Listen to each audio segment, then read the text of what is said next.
നമസ്കാരം. ജാനകി പൊതുനാമം ഒരു മതത്തിന്റെ പേരിലേക്ക് മാറുന്നത് എങ്ങനെയെന്ന് സെൻസർ ബോർഡിനോട് ചോദ്യവുമായി ഹൈക്കോടതി. നിലമ്പൂർ MLA-യായി ആര്യടൻ ഷൗക്കത്ത് സത്യപ്രതിജ്ഞ ചെയ്തു. ആണും പെണ്ണും ഒരുമിച്ച് ആടിപ്പാടുന്ന പ്രക്രിയ സൂംബ ഡാൻസ് പദ്ധതി ഉപേക്ഷിക്കണമെന്ന് സമസ്ത. സർക്കാരിന്റെ വികസന പ്രവർത്തനങ്ങളെ തന്റെ നേട്ടമാക്കി അവതരിപ്പിക്കാൻ PV അൻവറിന് കഴിഞ്ഞു. ആ നേട്ടം അൻവർ വോട്ടാക്കിയെന്ന് വീഴ്ച പരസ്യമായി സമ്മതിച്ച് CPIM. കേരള സർവകലാശാലയിലെ ഭാരതാംബ ചിത്രവിവാദത്തിൽ രജിസ്ട്രാറോട് വിശദീകരണം തേടി VC. പരാതി നൽകി ശ്രീ പത്മനാഭ സേവാ സമിതി.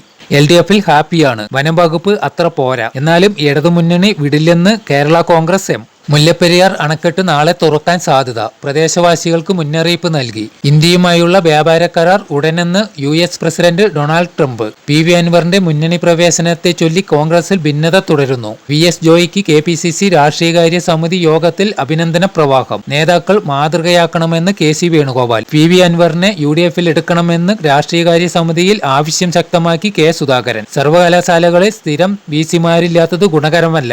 സർക്കാരിനും ഗവർണർക്കും ഹൈക്കോടതിയുടെ വിമർശനം. പത്രസ്വാതന്ത്ര്യം ഏറ്റവും നിഷേധിക്കപ്പെട്ടത് കോൺഗ്രസ് ഭരണത്തിലാണ്. അവസരം കിട്ടിയാൽ അവർ ഭരണഘടന ഇല്ലാതാക്കുമെന്ന് കേന്ദ്രമന്ത്രി George Kurian. News desk 2020 news.